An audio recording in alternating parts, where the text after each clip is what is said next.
하나님은 우리의 피난처시요 힘이시니 환난 중에 만날 큰 도움이시라. 그러므로 땅이 변하든지 산이 흔들려 바다 가운데 빠지든지 바닷물이 솟아나고 뛰놀든지 그것이 넘침으로 산이 흔들릴지라도 우리는 두려워하지 아니하리로다.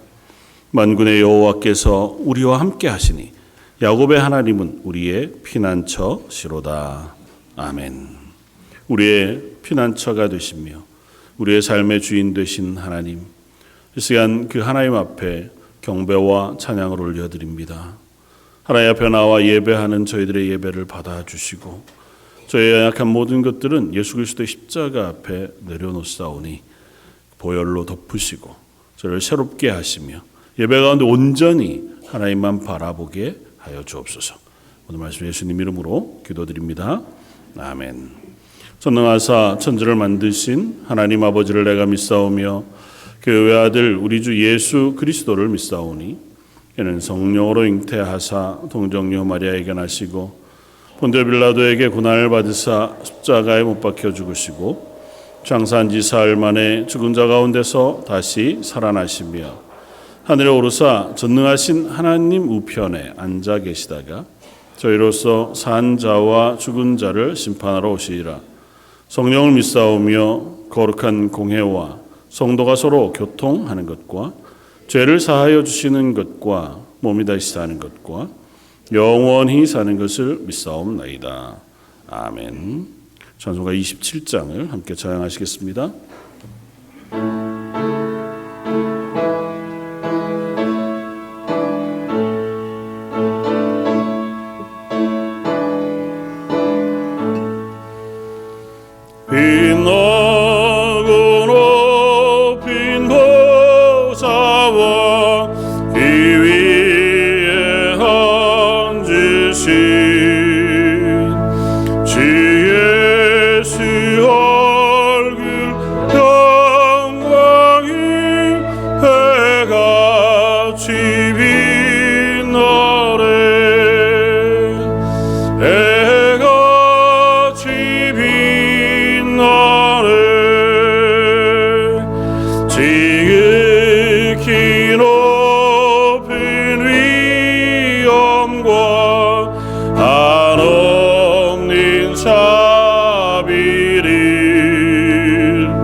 천사 소리 합하여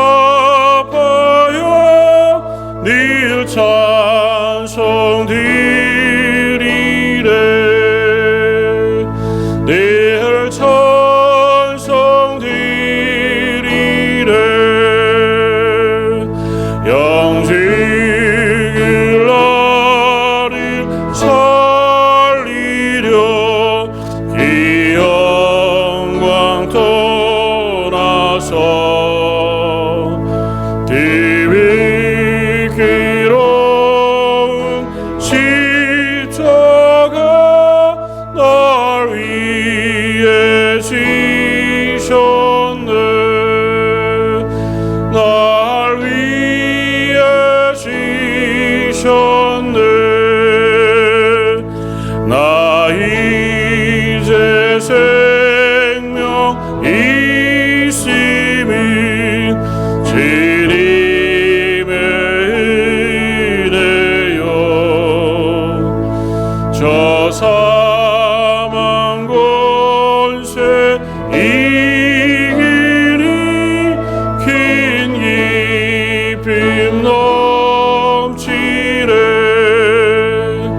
긴 기쁨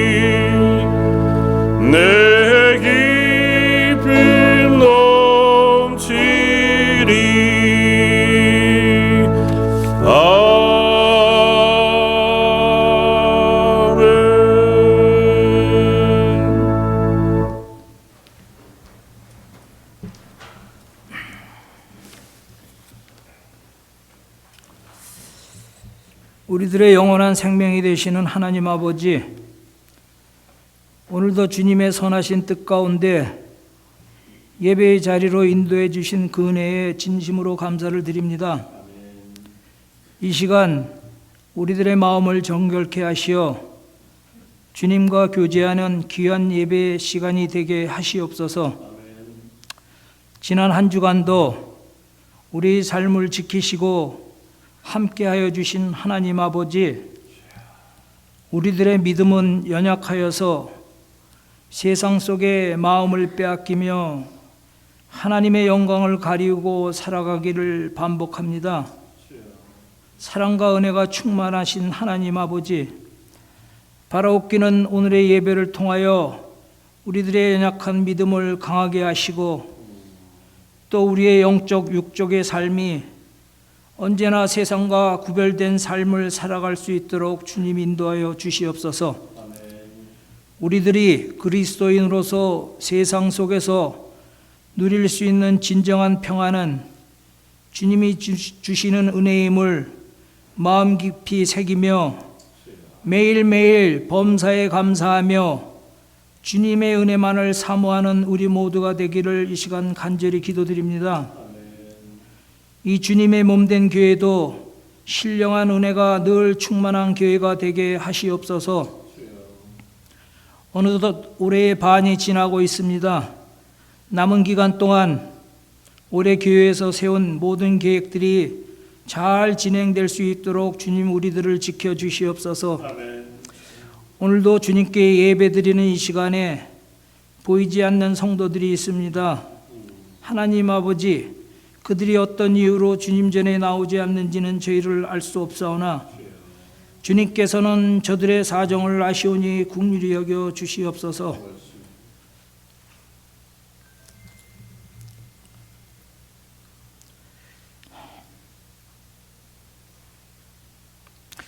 교회 어르신들과 병환으로 힘들어하는 성도들을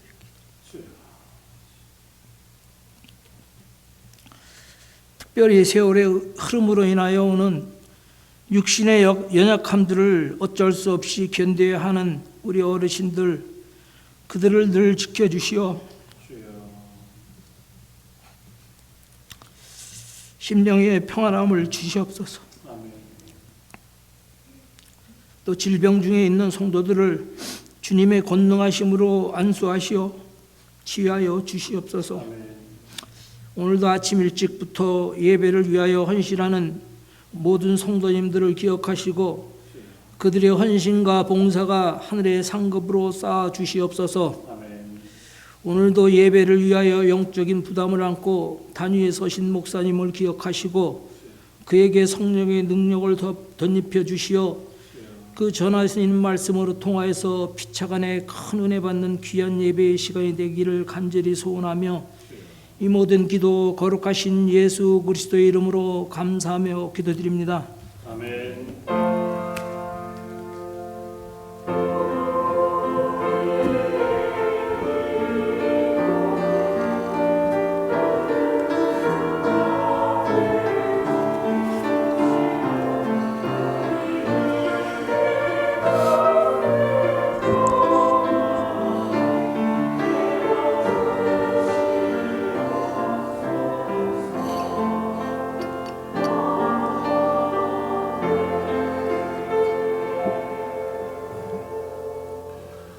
찬송가 211장을 함께 찬양하시겠습니다.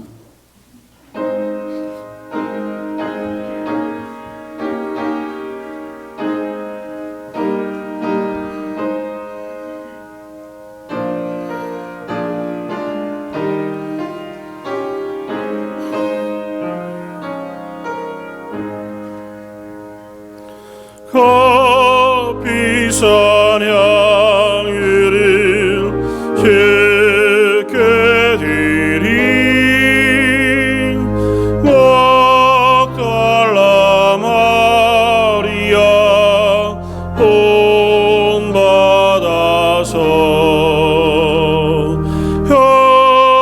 향기로운 산재물 주님께 바치리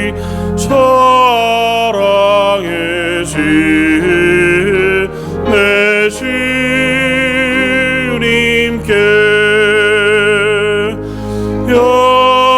연약한 자에게 힘을 주고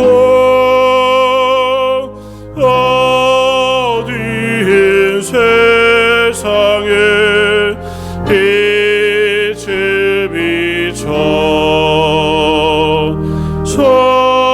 성실과 인내로 내 형제 이끌리 사랑의 주 내 주님께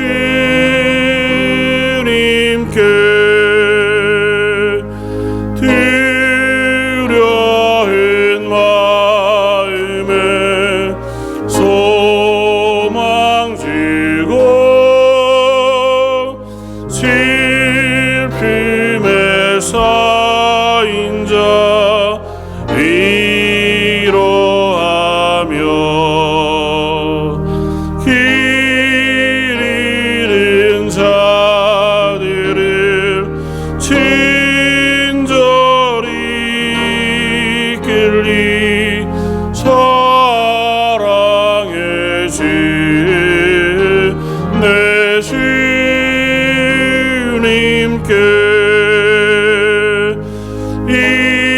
인생의 왕원이 깃들어서 이 땅의 수고가 끝날 때에 주님을 섬기다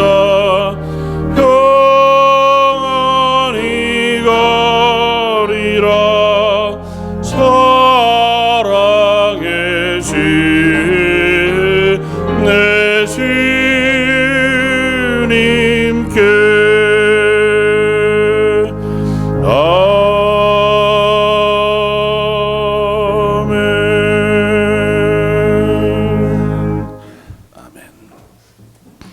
감사 잘 받으시기에 합당하신 주님, 오늘도 하나님 앞에 찬양과 경배를 올려드리며 예배합니다.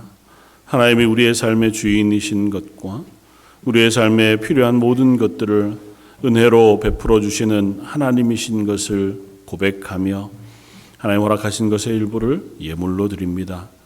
주정원금으로 또 10의 1조로 감사 제목을 담아 감사 예물로 선교지를 위하여 기도하는 마음으로 선교 예물을 주님께 드립니다.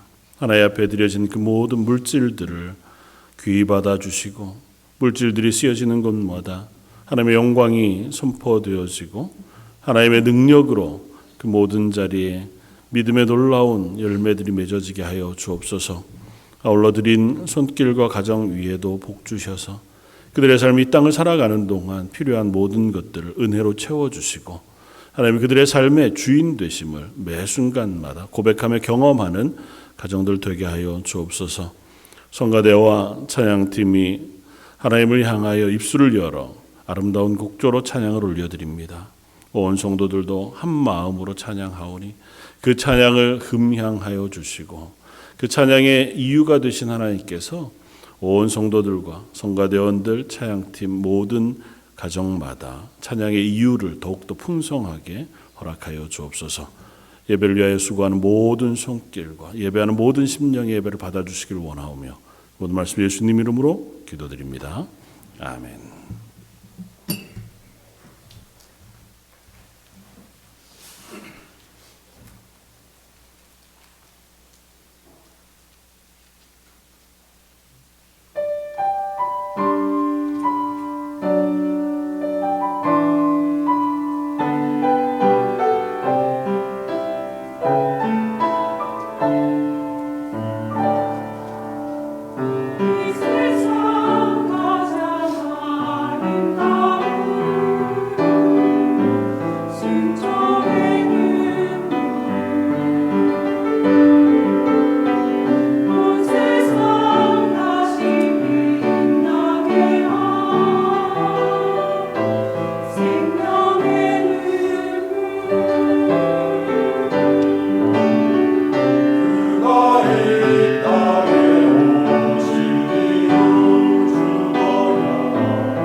오늘 함께 나눌 말씀은 구약성경 사사기 17장 1절로 6절까지의 말씀입니다. 구약성경 391쪽에 있는 말씀입니다.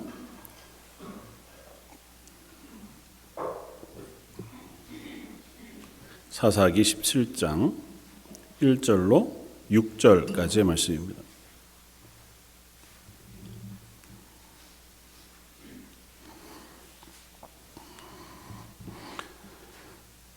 사사기 17장 1절로 6절까지 우리 차였으면 한 목소리를 같이 한번 봉독하겠습니다.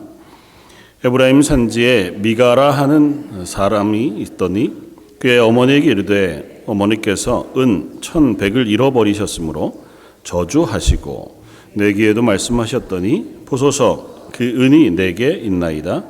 내가 그것을 가졌나이다 하니 그의 어머니가 이르되 내 아들이 여호와께 복 받기를 원하노라 하니라. 미가가 은 1,100을 그의 어머니에게 도로 주매 그의 어머니가 이르되 내가 내 아들을 위하여 한 신상을 새기며 한 신상을 부어 만들기 위해 내 손에서 이 은을 여호와께 거룩히 드리노라. 그러므로 내가 이제 이 은을 내게 도로 주리라. 미가가 그 은을 그의 어머니에게서 도로 주었으므로 어머니가 그 은 200을 가져다 은 장색에게 주어 한 신상을 새기고 한 신상을 부어 만들었더니 그 신상이 미가의 집에 있더라. 그 사람 미가에게 신당이 있으므로 그가 에봇과 드라빔을 만들고 한 아들을 세워 그의 제사장으로 삼았더라. 그때에는 이스라엘에 왕이 없었으므로 사람마다 자기 소견에 옳은 대로 행하였더라. 오늘은 아버지 날이죠. 파더스데이인데요. 다 뭐 그렇게 기념을 잘 안 하시긴 하겠지만 한번 뒤에 계신 혹은 옆에 계신 우리 아버지들에게 인사하면 좋겠습니다. 아버지로 사시느라고 수고하셨습니다. 이렇게 한번 격려해 주시면 좋겠습니다.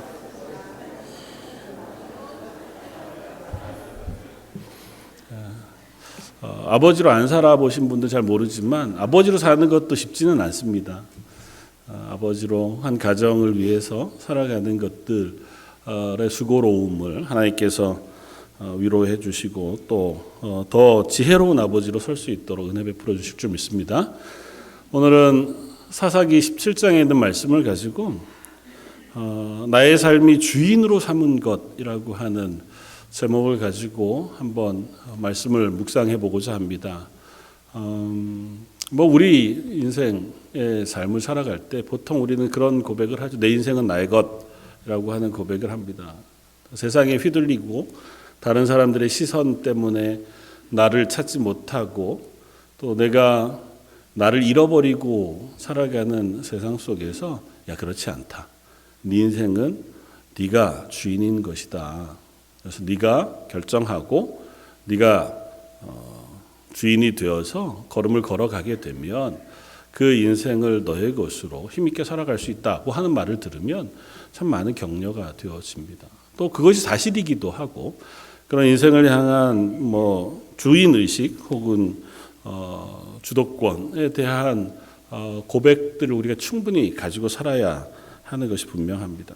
그러나 또 다른 한편에서는 우리 그리스도인으로 이 땅을 살아갈 때에 우리의 삶의 주인은 누구인가 하고 하는 질문을 또 만나게 되어집니다. 제가 말씀을 준비하면서 인터넷을 이렇게 서치해 봅니다. 그럴 때 나의 인생의 주인이라고 하는 단어와 연결되어져서 서치되어지는 건 크게 두 개로 나뉘어지더라고요. 하나는 나의 인생의 주인은 나다 라고 하는 글들, 또 책들 혹은 가르침들, 세미나들이 나오고 또 한편으로는 제가 주로 찾는 게 그런 것이어서는 모르겠습니다만은 내 인생의 주인 되신 하나님이라고 하는 말씀들과 고백들, 책들이 또 찾아지더라고요. 그러니까 그 두 가지가 뚜렷하게 나타납니다.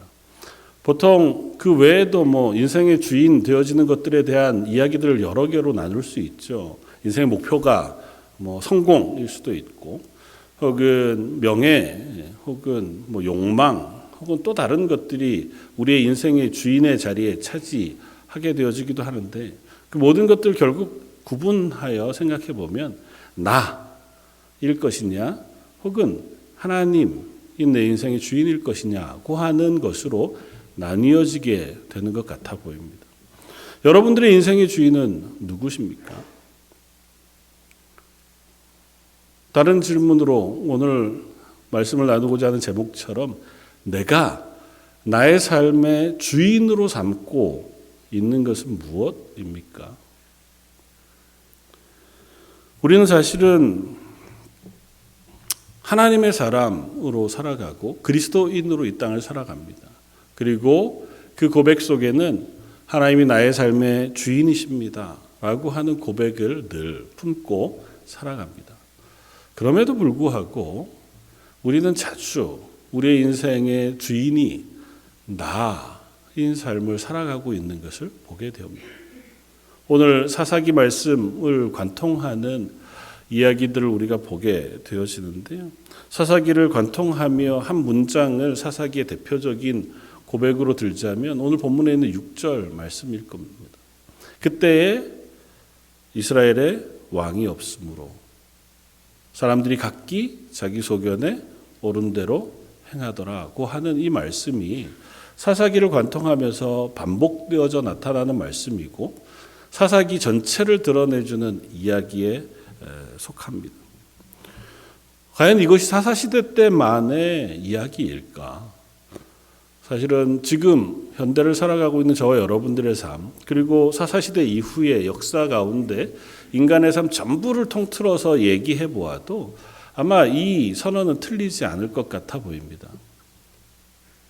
다 각기 자기 소견에 옳은 대로, 내 생각하는 대로, 내 판단의 기준을 따라서 내가 목표하는 것을 향해 내가 주인이 되어지는 삶을 살아가는 것, 그것이 우리들의 모습이기도 하겠다.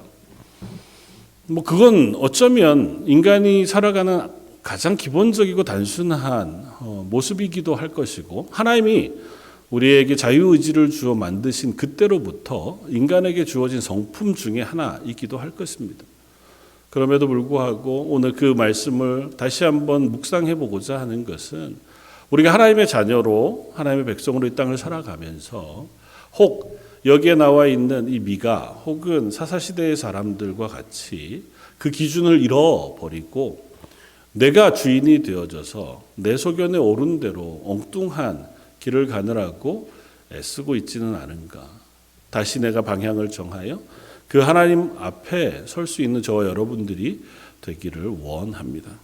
오늘 말씀을 나누면서 첫 번째 고백하고 싶은 건 이것입니다. 세상은 자기 인생의 주인을 자기, 나라고 생각한다는 것입니다. 그걸 나쁘게 볼 것만은 아니죠.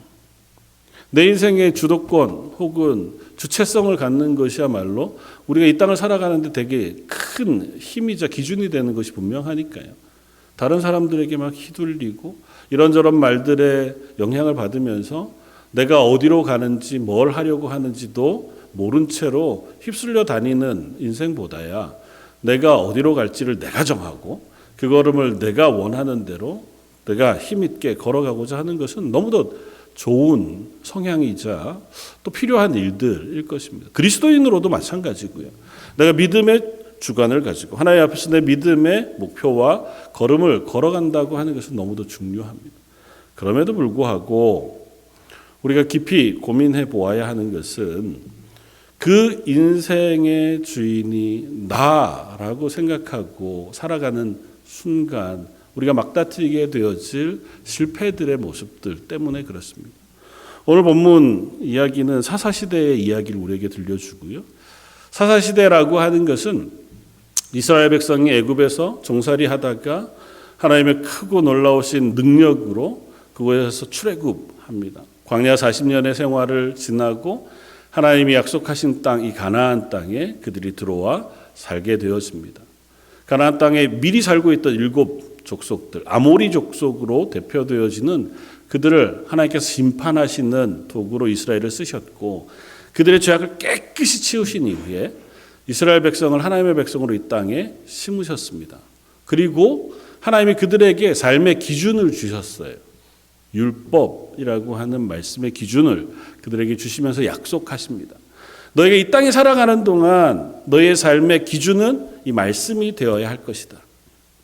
그래서 이 말씀에 순종하여 이 기준을 따라 살아가면 내가 너희의 하나님이 되어서 너희 삶의 모든 것을 책임져 줄 것이다.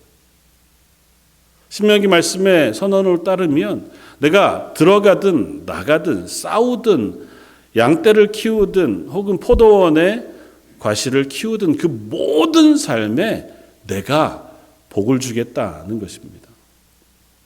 이른 비와 늦은 비를 하늘에서 내리고 이 땅에서 너희가 얻는 것을 풍족하게 해주실 뿐만 아니라 기르는 양떼는 새끼를 많이 낳을 거예요. 건강할 거고, 그리고 혹 주변에 있는 나라들이 너희를 공격해 온다 할지라도 하나님이 먼저 그들을 막아주셔서 너희가 이 땅에 사는 한 하나님이 너희를 평안하게 살아갈 수 있는 삶을 약속해 주셨다는 겁니다. 그리고 그 삶의 기준은 너희가 사는 삶의 기준으로 이 말씀을 삼을 때예요.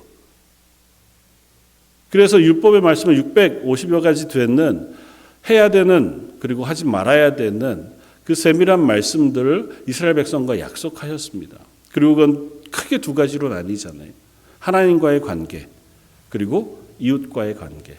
그 하나님 살아계신 줄 믿고 그 하나님이 나의 예배를 받으시고 우리의 삶의 주인이신 것을 알아 그 하나님께 예배하고 그 하나님을 기억하는 삶, 그리고 그 하나님 앞에서 내 옆에 있는 이웃이 나와 동일하게 하나님의 사랑을 받은 사람인 줄 알아 그를 선대하고 사랑하는 삶. 그래서 내가 그의 것을 무력으로 빼앗거나 사기치거나 거짓말하지 않고 동등하게 함께 살아가는 삶을 살아가는 이 두 가지의 큰 명제 속에 이 약속들을 너희가 기준으로 지키면 네가 나를 너의 하나님으로 인정하는 줄 내가 알겠다는 것입니다. 그것이 하나님의 약속이었고 그게 이 땅을 살아가는 기준이었습니다. 들어가서 살아간 첫 400년의 삶을 우리가 사사시대로 부릅니다. 그때는 이스라엘은 아직 왕이 세워지기 전이고, 그러니까 왕정이라고 하는 정치제도가 안착되기 전에 각 가정별로 혹은 족장별로 이렇게 흩어져서 각 무리별로 살아가는 삶. 그래서 더욱더 기준이 필요했는데 그 기준을 레위지파를 통해서 또 제사장들을 통하여 또 이스라엘 백성에게 주신 말씀을 가지고 기준 삼아 살아가도록 하신 시간이 사사시대였습니다. 네, 사사시대를 대표하는 표현의 말씀이 뭐라고요 오늘? 그때 왕이 없으므로 각기 자기 소견에 옳은 대로 행했다. 이 왕은 육신의 이 땅의 왕정으로 대표되어지는 사람 왕이기도 하지만 영적인 의미로 그들의 왕 되신 하나님, 그들의 주인 되신 하나님을 그들이 잊어버렸다는 의미고 그 하나님의 말씀의 약속을 잊어버려서 그 말씀이 기준되는 삶에서 벗어나 내가 기준이 되는 삶을 살기 시작했다는 겁니다. 그것이 사사시대를 이야기하는 이야기이고 그 사사시대는 그래서 자기가 기준이 되니까 하나님께서 그들에게 약속하셨던 보호와 복주심, 은혜 베푸심, 그들의 주인 되심이 파기되어진 거죠. 그들은 하나님의 보호를 떠나갔습니다.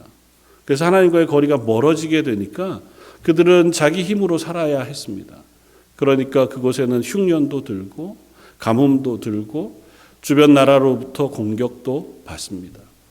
그래서 사사시대 내도록 주변 나라가 내가 애써 지은 것들을 빼앗으러 와서 다 빼앗아가 먹고 사는 게 너무 힘겨운 시대들이 자주 도래했습니다. 그럴 수밖에 없는 게 이스라엘은 아직도 왕이 없는 부족 국가거든요. 근데 주변에 있는 나라들은 이미 왕이 만들어지고 군대가 만들어지거든요. 그러니까 싸움을 싸우면 상대가 잘 안 되는 거예요. 하나님이 그들을 막아주시지 않으면 이들에게는 군대가 없습니다. 그러니까 그 싸움에서 승리할 방법이 없어요. 그러니까 그들이 계속 곤란을 겪습니다. 곤란을 겪으면 어떻게 해요? 그제서 비로소 하나님을 찾습니다. 하나님 억울합니다. 이게 뭡니까? 왜 우리를 이렇게 어려운 상태에 내버려 두십니까? 하나님 앞에 원망하고 또 한편으로는 하나님 앞에 부르짖습니다. 하나님, 그제서 하나님을 찾는 거죠. 하나님 없이 살아가다가 고난이 닥치니까 비로소 하나님을 찾아요. 하나님이 그들의 기도를 들으시고 사사들을 보내주셔서 그들을 구원해 주십니다. 이 이야기가 계속 반복되어지는 시대가 사사 시대였습니다. 사사기는 전체 21장의 말씀 중에서 16장까지 그 사사들의 이야기를 우리에게 들려줍니다. 그리고 17장부터 21장까지는 마치 이렇게 부록처럼 들어져 있는 말씀을 우리에게 들려주는데, 크게 따지면 두 에피소드를 우리에게 들려줘요. 한 사람, 오늘 읽었던 미가라고 하는 사람의 이야기, 그리고 또 한 사람은 레위인의 이야기를 에피소드로 들려주면서 그 이야기를 통해서 이때 당시의 사사 시대에 이스라엘 백성의 삶이 어떠했는가를 단편적으로 우리에게 보여줍니다. 그러니까 왕이 없으므로 각기 자기 소견에 오른 대로 행했던 삶의 모습이 어떠했던가라고 하는 걸 우리에게 들어 보여주면서 우리의 삶을 돌아보도록 권면하고 있습니다. 그때의 삶은 내가 주인 되는 삶이었습니다. 내 욕심과 내 정욕과 내가 생각하는 판단이 기준이 되는 삶을 살았습니다. 미가 이야기를 우리가 잠깐만 살펴보면, 미가라고 하는 사람 에브라임 산지에 살던 한 사람이었고 이미 나이가 좀 있는 것 같아요. 자녀가 꽤 장성한 것을 보면. 그런데 이 미가가 어머니가 좀 돈이 많았던 모양이죠. 어머니의 돈을 훔칩니다. 은 1,100, 정확하게 얼마나 되는 돈인지 모르지만 꽤 큰 돈을 어머니에게서 훔쳐요. 이것만 해도 이상하죠. 어머니가 내 돈이 없어진 것을 알고 저주합니다. 어떤 놈이든 내 돈을 훔쳐간 놈은 저주를 받겠다, 뭐 이런 저주의 얘기를 했겠죠. 근데 미가가 그 이야기를 듣습니다. 듣고 나니까 찝찝한 거예요. 훔쳐가지고 잘 쓸 생각이었는데 어머니가 저렇게 저주했는데 혹시라도 나한테 저 저주가 임하면 이게 별로 이득이 될 게 없잖아요. 돌아가서 어머니에게 얘기합니다. 제가 사실은 어머니의 은 1,100을 제가 가지고 있습니다. 어머니 다시 받으시면, 뭐 어떤 식으로 얘기가 오갔는지 모르죠. 변명도 했을 수 있고, 사실은 훔치려고 한 게 아니라 잠깐 어떻게 했는데 이게 어머니 건지 몰랐습니다, 뭐 이랬을 수도 있고. 어머니는 또 자식이라면 껍벅 죽는 어머니였던 것 같아요. 미가가 그 얘기를 돌려주는 것을 보고 이렇게 얘기합니다. 3절, 미가가 은 1,100을 그의 어머니에게 도로 주매 그 어머니가 이르되 내가 내 아들을 위하여 한 신상을 새기며 한 신상을 부어 만들기 위해 내 손에서 이 은을 여호와께 거룩히 드리노라. 심지어 2절 마지막에도 이렇게 해요. 그 아들이 돈을 훔쳤다가 가져온 걸 보고 그 아들에게 내 아들아, 내 아들이 여호와께 복받기를 원하노라. 그들의 말 속에 대단히 하나님을 향한 고백이 들어 있습니다. 하나님께 복 받았으면 좋겠습니다. 이 아들을 위해서 여호와께 이 돈들을 거룩히 드립니다. 말은 얼마나 아름다운지요. 그 하나님을 신뢰하는 것 같고 신실한지요. 그런데 정작 그들의 행동은 하나님과 도무지 상관이 없습니다. 하나님께 거룩히 돈은 드린다고 얘기했는데 뭐 했다고요? 그거 가지고 한 신상을 부어 만든다고요. 한 신상을 새겨서 만든다고요. 하나님께서 금하신 가장 큰 명령 10계명에 바로 저촉이 되잖아요. 이스라엘 백성 그 어느 누구도 하나님 앞에서 하나님의 이름으로 신상을 새기는 것은 그건 말도 안 되려니와 어떤 신상을 새긴다고 하는 건 이미 우상숭배잖아요. 그건 있을 수 없는 일인데 아무렇지도 않게 합니다. 그러면서 뭐라고 얘기한다고요? 여호와께 복을 받기 원합니다. 말은 대단히 종교적이지만 그의 행동은 하나님과 전혀 상관없는 삶을 살아요. 이때 당시에 그들의 삶이 그랬던 거예요. 하나님을 입에는 올리지만 하나님의 말씀과는 전혀 상관없는 삶을 그들이 사는 겁니다. 심지어 미가는 한술 더 떠요. 그렇게 만든 신상을 가지고 자기 집에다가 신당을 세웁니다. 5절, 그 사람 미가에게 신당이 있으므로 그가 에봇과 드라빔을 만들고 한 아들을 세워 그의 제사장으로 삼았더라. 신당을 만들고요. 만든 신상을 그 안에 둡니다.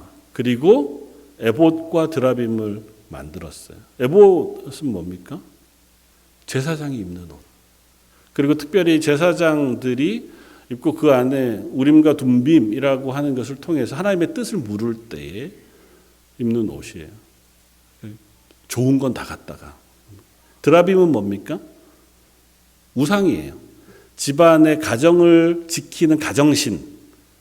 그러니까 가정을 위하여 조그만 모양으로 뭐 이것저것 만들어서 신상으로 해놓은 그런 것들 드라빔이라고 해요. 뭐 사람 모양도 있고 여러 가지. 그러니까 온갖 잡다한 것들을 다 갖다 놓고, 그리고 어떻게 했다고요?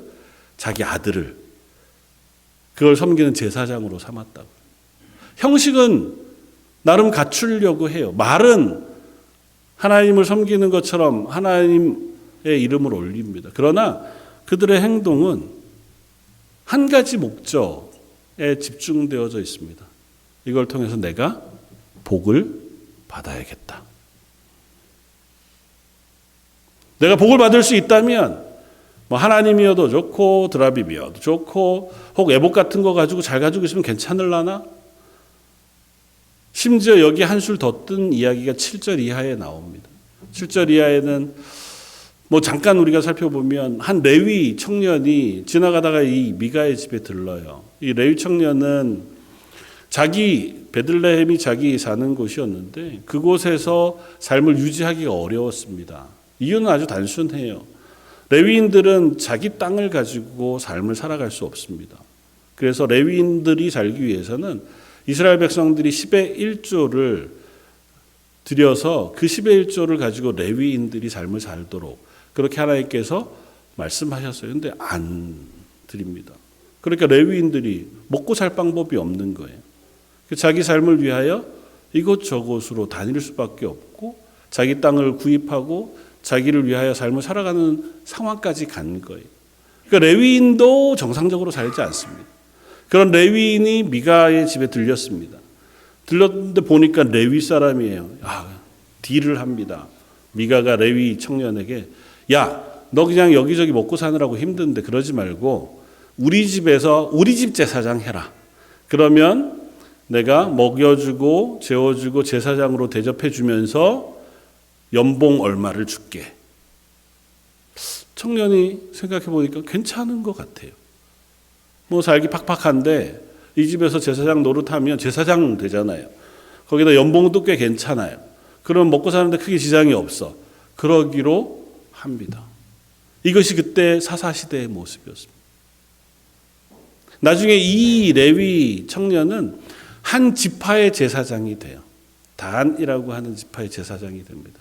그러니까 말하면 이 미가 한 사람의 문제거나 이 레위 청년 한 사람의 문제가 아니고 그때 당시에 사사시대의 모든 사람들이 비슷한 삶을 살았어요. 내 생각에 괜찮다 싶으면 그 길을 걸어갑니다. 하나님의 말씀이 무엇을 얘기하고 있는지 살펴보지 않아요. 하나님 살아 계셔서 우리에게 어떤 것을 기대하시는지를 결코 확인하려고 하지 않습니다.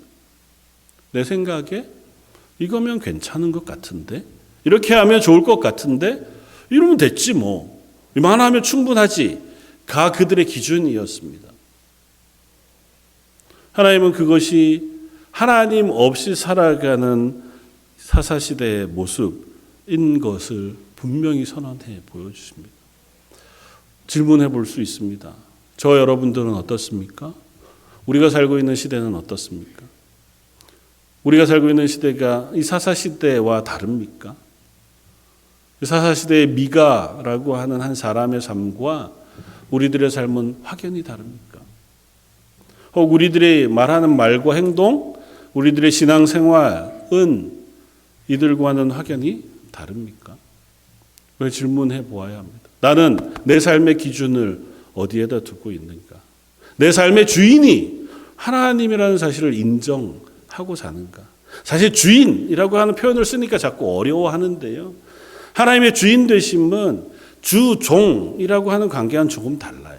주권이라는 의미로 우리가 이해해야 되는데 하나님의 모든 것의 주인으로 이 세상의 섭리, 관리, 심판 되신다고 하는 사실을 고백하는 거거든요. 오늘 그래서 함께 고백하고 싶은 결론은 이것입니다. 우리의 삶의 주인은 하나님이시다고 하는 사실을 우리가 인정할 수 있으면 좋겠습니다. 제가 가지고 있는 책 중에 제가 꽤 좋아하는 책이 있는데요. 존 프레임이라고 하는 신학자가 쓴 주권신학 시리즈라고 하는 책이에요. 재밌다고 하니까 좀 죄송한 표현이긴 한데 신학 서적이고 백과사전만한 거 3권쯤 돼서요. 보면 와 이거를 싶기는 해요. 1000페이지가 넘는 이 백과사전만한 책 3권이거든요. 근데 참 재밌게 읽었습니다. 읽으면서 얼마나 잘 읽혀가는지요. 특별히 그가 전제하고 있는 그 고백이 너무 좋았습니다. 하나님의 주인 되심. 성경의 모든 말씀과 또 성경의 모든 가르침, 그것이 우리의 삶에 고백되어질 때 하나님이 그 모든 것의 주인 되시다고 하는 사실을 전제하고 우리가 그 말씀들을 볼 필요가 있다는 거예요. 하나님 온 세상의 주인이십니다. 우리의 생명의 주인이시고 이 세상의 주인 되십니다. 하나님이 다만 우리를 기다려주시고 참아주시고 혹은 아직은 우리를 향한 심판을 멈추어 두고 계시기 때문에 우리가 착각하는 수는 있지만 여전히 우리의 삶의 주인은 하나님이세요. 우리가 그렇게 고백하지 않습니까? 내가 내 힘대로 열심히 잘 살아가다가도 어느 순간 하나님이 나를 부르시기로 작정하시면 우리가 이 땅에서 그 하나님의 부르심을 거절할 방법이 있습니까? 난 아직 젊은데요. 아직 힘이 많습니다. 해야 할 게 많은데요. 제가 애들을 위하여 아직은 준비할 게 많습니다. 라고 하는 것이 핑계가 되거나 이유가 되지 않잖아요. 하나님 부르시면 그때 우리가 하나님 부르심을 받습니다. 우리의 생명의 주인이 하나님이세요. 이 땅을 살아가는 삶의 모든 것 역시 하나님의 주권 가운데 있습니다. 우리가 엉망을 만드는 자연, 그것들이 다 망가진다 하더라도 하나님이 손대셔서 고치시기로 작정하시면 하루아침에 그것들을 고치실 능력이 하나님께 있다고 우리는 고백해요. 세상이 자기 욕심으로 아무리 살아간다 할지라도 그 욕심으로 살아가는 세상을 하나님께서 심판하시기로 작정하시면 하루아침에 이 세상은 하나님의 심판대 앞에 설 수밖에 없다고 우리는 고백합니다. 하나님이 이 세상의 주인이시라고 하는 사실은 성경의 전체를 통해서 우리에게 선언하는 말씀이에요. 다만 우리가 그것들을 오해하기 때문에 또 하나님께서 그것들을 오래 참으시기에 우리가 그 하나님의 하나님 되심과 주권, 주인 되심을 오해하고 잊어먹고 살아가고 있기도 하다는 것입니다. 사사시대가 그랬습니다. 하나님 분명히 말씀하셨어요. 하나님이 이 땅의 주인이시다고 하는 것과 그 땅에 살아가는 너희들의 삶에 생사화복이 다 하나님의 손 안에 달려있다고 말씀하셨습니다. 그런데 그들은 점점 그 하나님을 떠나갔습니다. 다시 하나님이 내 삶의 주인이라고 확인하는 때는 언제였냐면 그들에게 고난이 임했을 때. 비로소 다시 하나님을 향해 갑니다. 오늘 같이 고백하고 싶은 고백은 크게는 2가지입니다. 하나님이 우리에게 주인 되시다고 하는 사실을 우리가 착각하지 않았으면 좋겠습니다. 주인, 종이라고 하는 관계로 하나님 명령하시면 그냥 순종하는 종들, 그런 관계로 하나님 우리를 하나님의 것 삼지 않으십니다. 오늘 아버지 날이니까요. 비유하여 표현하자면 하나님의 우리 주인 되심은 아버지 되심이에요. 성경은 그래서 하나님을 아버지로 표현합니다. 좋은 아버지. 자녀를 위하여 무엇이든 다 수고하여 주시기를 아끼지 않으시는 아버지로 하나님은 우리의 아버지가 되세요. 그러나 아버지 하나님은 그 자녀가 바른 길로 선한 길로 갈 수 있도록 사랑과 훈육을 아끼지 않으세요. 그 아버지의 뜻에 합당하게 그 자녀들이 바른 길을 가지 않을 때에 때로는 그들을 놓아두기도 하고 또 때로는 훈육하여 그들을 매로 다스리기도 합니다. 목표는 하나예요. 하나님이 기뻐하시는 자리, 하나님과의 가까운 친밀한 교제의 자리로 그 자녀들을 이끄시기 위하여 하나님은 그들을 향하여 사랑을 베푸시기도 때로는 훈육하시기도 은혜를 베푸시기도 하시는 하나님이시라는 겁니다. 하나님 주인 되신다고 하면 그 하나님이 그냥 내 모든 것들을 가지고 명령하시고 내가 잘하면 상 주시고 못하면 벌 주시는 하나님으로 우리가 오해합니다. 그렇지 않아요. 하나님은 하나님과 가까이 있기를 원하세요. 그리고 그 사실 우리에게 가르치시기를 원하십니다. 또 목사님이 자기가 되게 신중하게 좋아하는 말씀으로 자기 책상 위에 늘 두고 있는 이야기라고 하면서 이렇게 예화로 든 이야기를 제가 보았는데요. 교회가 이렇게 주일날마다 예배를 드리는데 주차장이 좀 작았던 모양이죠. 그래서 옆에 있는 건물 주차장을 좀 빌려 쓰기로 이야기하고 기꺼이 그분이 좋은 마음으로 주차장 주일날 쓸 수 있도록 허락해 주었대요. 그래서 늘 잘 쓰는데 특이하게도 1년 52주 중에서 딱 하루 한 주간은 그 주차장을 못 쓰게 한대요. 근데 그날 뭐가 있는 것도 아니에요. 그냥 이유 없이 그 주차장을 못 쓰게 하는. 답답하잖아요. 매주 다 썼는데 그 주도 써야지 되는데 그 주만 어디 딴 데다 차를 대려면 얼마나 불편합니까? 가서 주인한테 물은 거예요. 이날 도대체 왜 못 쓰게 합니까? 이날 아무것도 안 하시고 그러는데 뭐 이유가 있습니까? 주인이 뭐라고 얘기하냐 하면 이날 하루라도 이 주차장을 사용하지 못하여야 이 주차장의 주인이 나인 줄 알지 않겠습니까? 그랬다는 거예요. 그러니까 호의가 계속되면 그냥 그것이 당연한 줄 아는 것처럼 52주를 그냥 자유롭게 쓰다가 보면 이게 내가 쓰는 땅이구나로 착각하는데 비유겠죠. 실제로 그런 일이야 잘 없겠지만 한 주라도 이 땅을 내 마음대로 쓸 수 없다는 사실을 깨닫게 되면 이 땅을 내가 빌어서 쓰는 거구나. 이 땅의 주인은 저 사람인데 저 사람이 나에게 호의를 베풀어 줘서 내가 이 땅을 사용하는 거구나를 그제서 비로소 깨닫는다는 거죠. 우리 그리스도인의 땅을 살아가면서 하나님 주인 되심을 깨닫는 것도 비슷하다고 생각되어진다는 거죠. 우리 이 땅을 살아갈 때 내 마음대로 살아가도록 하나님 허락해 주시는 것 같습니다. 그리고 그래도 큰 일이 없는 것 같기도 해요. 사사시대가 비슷했잖아요. 그러나 어느 한순간 그들이 고난을 경험하거나 혹은 육신의 연약함이 생기거나 혹은 삶의 어떤 문제에 봉착하게 됐을 때 비로소 우리는 내 삶의 주인이 하나님이라는 사실을 깨닫게 되어진다는 거죠. 하나님 벌 주시려고 하는 게 아니고 하나님 내 삶의 주인이 누군지 하나님 알려주고 싶으신 거라는 겁니다. 그렇게 해서라도 우리가 내 삶의 주인이 하나님이신 것을 알게 된다면 그건 우리의 복이 되어질 겁니다. 그렇지. 내가 하나님의 은혜 아래 하루를 살아가는 사람이지.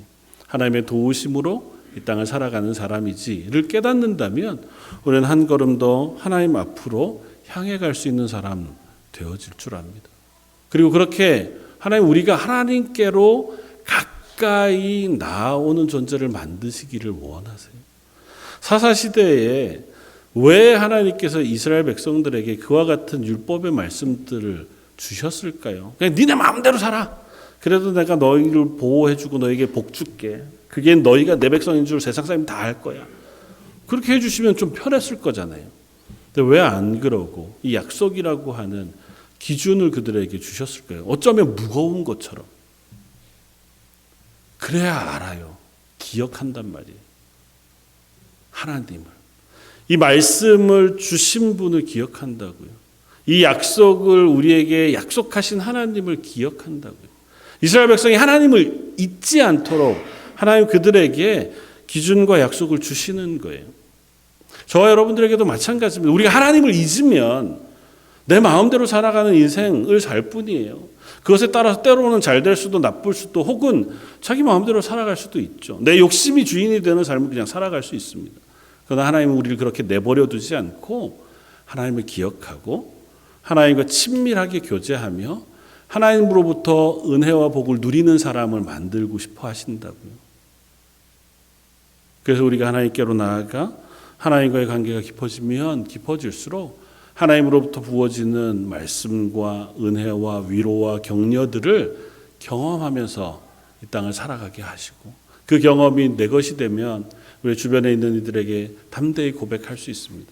하나님 살아계셔서 나의 위로가 되시고 나의 찬양이 되신다. 다윗이 시편 150편의 그 긴 찬양들, 물론 다윗 혼자 쓴 것은 아니지만 그곳에서 고백하는 고백들을 드릴 수 있었던 것은 그가 하나님을 친밀하게 경험했기 때문인 줄 압니다. 저 여러분들의 삶도 그렇게 하나님을 고백할 수 있는 삶이었으면 좋겠습니다. 내 인생의 주인은 하나님이십니다. 그래서 내가 그 하나님께 많은 것들을 맡겨드리고 이 땅을 살아가겠습니다. 그 하나님은요, 결코 박하지 않으세요. 그 하나님을 찬양을 통해서, 말씀을 통해서 우리는 얼마든지 찬양합니다. 여호와께 돌아가자. 우리는 돌아서도 그는 변치 않으신다. 여호와께 돌아가자. 우리는 넘어져도 그 사랑은 영원하다고 부르는 찬양을 우리가 잘합니다. 우리는 하나님께 돌아섭니다. 사사시대의 많은 이스라엘 백성들이 하나님을 떠났습니다. 하나님은 그들을 떠나시지 않습니다. 우리는 넘어질 수 있어요. 그렇다고 해서 하나님은 우리에게 향하신 그 선하심을 변하시지 않아요. 실패하고 넘어진 그들을 위하여 아들 되신 예수 그리스도를 이 땅에 보내셔서 그 생명을 우리에게 부어 우리를 다시 하나님의 것 삼으시기까지 하셔서라도 우리를 하나님께로 친밀하게 하기를 원하시는 분이 하나님이신 줄 믿습니다. 그 하나님이 저 여러분들의 삶의 주인이신 줄 믿습니다. 그 하나님을 의지하고 힘입어서 하루하루 그리스도인으로 살아가는 저와 여러분들 되시기를 주님의 이름으로 축원을 드립니다. 한번 같이 기도하겠습니다. 사랑과 은혜가 풍성하신 하나님, 우리가 이 땅을 살아가다가 보면 자주 내가 내 삶을 결정하고 판단하고 살아가야 하는 것처럼 생각이 되었습니다. 그러다가 보니 가끔은 말씀을 잊을 때도 많고 말씀의 기준을 떠날 때도 있었음을 고백합니다. 그러나 다시 하나님의 말씀을 의지하여 하나님을 향하여 서기를 원합니다. 저 런던 제1장로교회 속한 모든 성도들, 말씀의 기준 위에 우리의 주인 되신 그 하나님 앞에 서서 그리스도인으로서의 삶을 하루하루 살아가게 해주시고, 그렇게 고백하며 살아가는 삶 위에 은혜와 복을 허락하여 주옵소서. 모든 말씀 예수님 이름으로 기도드립니다. 아멘. 찬송가 336장을 함께 찬양하시겠습니다. 336장입니다.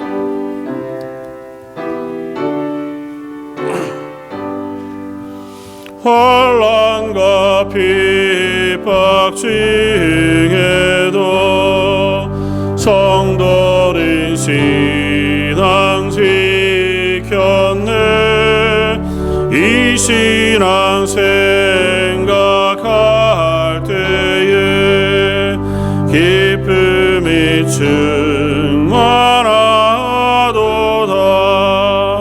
성도의 신앙 따라서 죽도록 충성하겠네. 억증에 매인 성도나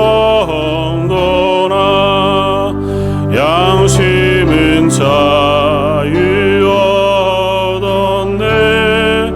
우리도 원한 받으면 죽어도 영광 되도다. 성도의 신앙 따라서 죽도록 충성하겠네. 성도의 신앙 본받아 원시도 사랑하겠네. 인자한 언어 행실로 이 신앙 전파하리라.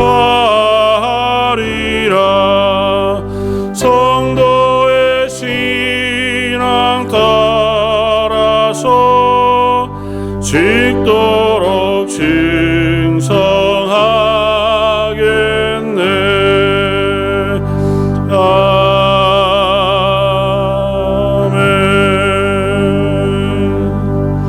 아멘. 교회 소식 주보를 참고해 주시면 좋겠습니다. 오늘 저희 교회에 방문해 주신 가정이 있습니다. 강승모, 심상연 목사님 가정인데 한번 자리에 일어나 주시죠. 박수로 환영하겠습니다. 제가 알기로는 아마 서드버리에서 사역하시다가 이쪽 런던으로 이주하게 되어지셨어요.